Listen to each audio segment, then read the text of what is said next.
When a narcissist sees you've changed forever, and it terrifies them. Change doesn't announce itself with a clap of thunder.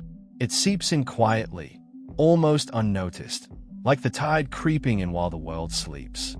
It grows in silence, one breath at a time. Through the nights of questions, through whispered prayers, through the ache buried in your bones, until one day it arrives. Gentle at first, then undeniable, so real it shakes even those who never believed you'd stand so tall. And make no mistake, the ones who thrived on your doubt, who relied on your smallness, they feel it. Especially the narcissist. Their sense of power depends on your hesitation, your confusion, your willingness to carry burdens that were never yours. But when your spirit shifts, when your eyes stop pleading, when you stop explaining yourself, they feel it like an earthquake beneath their feet. Their world rests on control, not love. They need you predictable, pliable, trapped in their secret script. Your tears gave them rhythm. Your silence kept their stage alive. But the moment you stop playing along, the moment their strings no longer move you, the music becomes noise. And panic creeps in. Maybe not with yelling or rage, but with desperation. Apologies sound rehearsed. Tears appear on cue. Old memories are wielded like keys to a lock they no longer hold. But now, you see, you're not begging. You're not shrinking. You're not theirs. And that terrifies them. Because you've pulled back the curtain. You've seen the empty stage. You realize the power they had was never real. It was borrowed, allowed by you. And now, you're taking it back. This is the start of the real battle. Not with fists, not with anger, but in the steadiness of your boundaries, in the calm authority of your no, in the sacred fire of clarity. That's when your strength becomes dangerous, not because you attack, but because you stand. Because your kindness is no longer a leash, it's light. And light exposes what darkness can no longer hide. Without your energy to consume, without your compassion to twist, they are left facing themselves. That's what undoes them. Not your anger, your awakening. An awakening isn't loud, it's holy. A single flame that refuses to die after years of storms. You rise not in defiance but in truth. And that truth, they never expected it. They panic not because you shouted, but because you stopped whispering yes while your soul screamed no. They cycle through old tactics, sweet words, sharp threats, false promises. I love you, you'll regret this, no one sees you like I do. But none of it lands anymore. Something in you shifted, slowly, painfully, unshakably. You woke up to the cost of peace. And though it nearly broke you, you paid it. In return, you gained something priceless, your own voice. Once you've tasted freedom, once you've felt what it's like to fully belong to yourself, you can't go back. You don't want to go back. And they feel that absence like a cold wind rushing through a house built on lies. This was never about revenge. It's not about proving them wrong. It's about coming home, to your soul, to your worth, to your truth. And that alone is enough to crumble the false kingdoms they built on your captivity. Your distance is not punishment, it's alignment. The rhythm of heaven pulling you back into yourself. And in that stillness, you're no longer a character in their story. You become the author of your own. You stop chasing scraps of affection. You stop hoping for breakthroughs that never come. You stop giving your soul to someone who wields love like a weapon. And when that happens, something sacred occurs. The collapse. Not of you, but of them.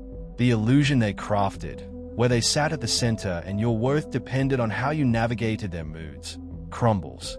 You walk away from the stage, not with anger, but with peace. And to them, that peace is thunder. Their identity was always a mirror maze, built from your reflections. But when your gaze no longer lingers, when your silence carries more authority than your pleading ever did, they face the one person they've been avoiding all their life, themselves. And that terrifies them. They escalate. More chaos, more declarations. You're special. This was real. I've changed. Don't mistake strategy for sincerity. It's not love, it's desperation. Because you're no longer predictable. To someone who needed to choreograph your every emotion, your unpredictability feels like an earthquake. What unsettles them isn't your anger, it's your detachment. That holy stillness, the unshakable peace that says, I don't need this anymore. I don't need you to be whole. That is the earthquake. When you stop needing their praise, stop surviving on scraps, the spell breaks. The game ends. They are left clutching a script that no longer works, summoning ghosts that no longer respond. Oh, they grieve. Make no mistake, they grieve. But not for you. They grieve losing the grip on you, losing the ease with which they twisted your spirit, losing the orbit that kept you circling their broken sun. And now, adrift, they confront a loneliness they've never faced. And that's not yours to carry. This is holy ground, quiet courage, saying, no more, not from rage or revenge, but revelation. You didn't just withdraw attention, you dismantled the illusion. A fortress built on your longing to be seen, chosen, validated. And when you turned that longing inward, toward healing, growth, your God-given identity, they felt it. No charm, no apology, no performance can rival the strength of someone who remembers who they are. They were never your source. They were fog, the blockage between your spirit and light. Now that fog has lifted, you can breathe. And when you speak your truth, not their twisted version, not the narrative fed to you, it burns like fire. A fire that doesn't flatter, manipulate, or twist. It simply stands. Those who survive through smoke and mirrors cannot survive in light. A narcissist uses words like sleight of hand to confuse, not connect. But when your words rise from clarity, when your soul beats in alignment with integrity, they can't decode you. Not because you're complicated, but because you're clear. And clarity terrifies them. Chaos is their stage, confusion their fuel. They want you guessing, doubting, chasing. But when you stop chasing and start standing, when your no is steady, your yes is free, your presence unapologetic, the game ends. And the revolution? It's quiet. In the calm authority of saying, that's not okay, without flinching. In refusing to over-explain your boundaries. In the silence, not fear, but strength that says, I'm done pretending. You no longer fear discomfort. You no longer shrink. Truth may not comfort, but it always frees. You no longer seek applause. You no longer hope they'll finally get it. You're no longer part of their performance. You are the anchor, steady, clear, unmoved at the center of their unraveling storm. And when you reach that place, beloved, when you speak not to win but simply to stand, they panic, they perform, they offer fake love, they cry, flatter, guilt trip, smear, sulk. But integrity isn't a mask, it's a muscle, and they've never learned to use it. You're no longer playing the role they wrote for you. You've torn up the script, you've burned the stage, and your stillness now roars louder than all their chaos combined. Here's the sacred truth. They don't fear losing you. They fear losing their grip on you. The control, the predictability, the power. But now you see it. Now you name it. And you refuse to bow. You don't rage. You reclaim. You don't react. You respond. From peace. From strength. From presence. And that, my friend, is how the spell breaks. When your voice trembles but you speak anyway. When every part of you wants to shrink to keep the peace but you stand tall instead. When you stop trading self-worth for belonging. That's when the illusion shatters. That's when you see the truth. They were never strong, only loud. Never wise, only manipulative. Never in control. You just hadn't reclaimed your power. But now, you have. And once you taste alignment, when heart, voice, body, and spirit move as one, you carry a truth no one can steal. Your wholeness was never in their hands. It's always been in you. And that kind of power doesn't shout. It simply lives. This is the ground that turns solid beneath your feet. This is when your silence becomes thunder. Because when you stop reacting, when you no longer flinch, when you let the bait sink untouched, you haven't just changed behavior. You've shattered their illusion. Those who build their power on puppetry need one thing: reaction. Tase, rage, desperate texts, endless explanations. Any movement keeps their strings intact.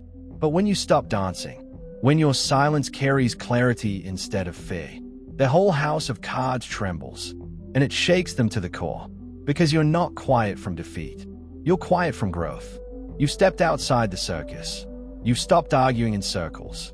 You see now that some conversations aren't for healing. They're traps built for control. Real detachment isn't coldness. It isn't bitterness. It's healing.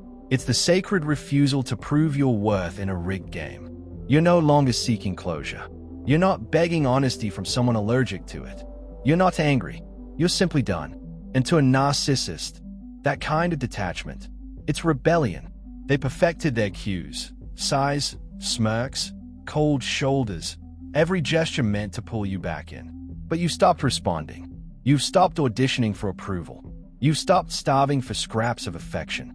And that terrifies them, because now they are losing their grip. The puppet doesn't twitch. The strings hang loose. Their whole identity, built from your reactions, begins to unravel. On the outside, they may look polished, charming, in control. Inside, it's collapsing. Their power never came from truth. It came from your compliance. And that compliance is gone. So they reach. A familiar text, a backhanded compliment, a vague jab. But you feel it. The knot in your stomach, the chill in your spine. Instead of reacting, you pause. You breathe. You choose not to answer. And in that breath, you reclaim your power. They'll call it arrogance, betrayal, say you've changed. But what they really mean is, I can't control you anymore. Because love, to them, always came with a leash. And when you drop the leash, when you walk away with your head high and your spirit intact, that is revolution. Your refusal to play isn't just resistance. It's redefinition. Your silence and sovereignty say, I choose truth over comfort. I choose dignity over approval. I choose me. And that shakes them. They may smear you, call you cold, accuse you of being unrecognizable. Those are just echoes, a story they can no longer write. You don't need to fight the lies. You only need to live your truth. When your walk and words align, when your values and your voice speak the same language, no smear campaign can touch you. Make no mistake, this strength comes at a cost. Sleepless nights, trembling prayers, quiet self-questioning. Why did I allow this? Why did I think I deserved it? Why was their approval my oxygen? Why did I trade my peace for proximity?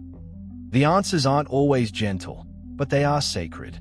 That's where true detachment begins.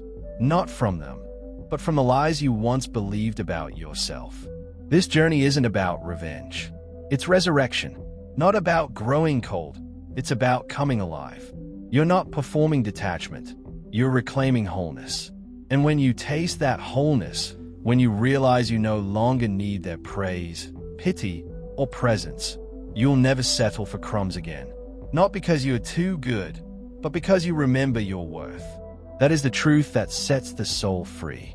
Now comes the sacred reckoning, not marked by thunder or dramatic exits, but by absence. Not a shouted no, but the quiet, unwavering no that simply exists. When you withdraw, not from spite, not from pride, but from clarity, that absence speaks louder than any argument. It echoes through the chambers they once filled with manipulation, revealing what they never expected. Your presence was never tolerated, it was consumed.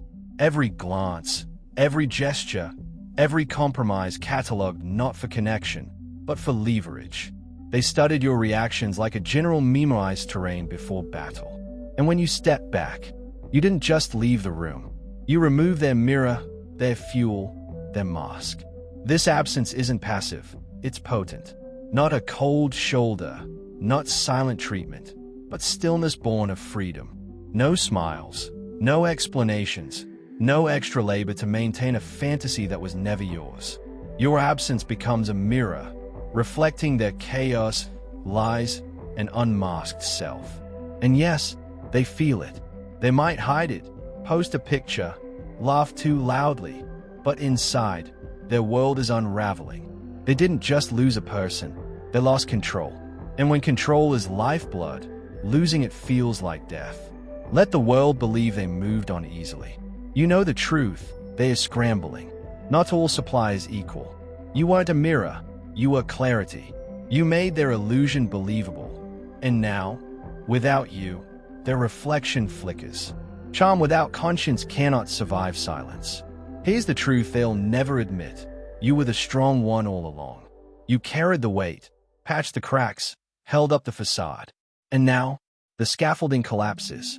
What remains is hollow ego, a shell with no soul to reflect. They may grow louder, more dramatic, try to rewrite the story. But that's not confidence, it's collapse. Panic disguised as pride. In the stillness you left, the truth speaks. You were never enough on their terms. You relied on their control. And now that it's gone, who are you? They might blame you, accuse you of abandoning them. But that's not about you. It's narrative repair. You didn't just leave, you exposed the illusion. Through your absence, you refused to betray yourself for the comfort of their lies. Let them mock. Let them scramble. You are no longer their mirror, their supply, their cushion. You are something they cannot touch, a whole human soul who woke up.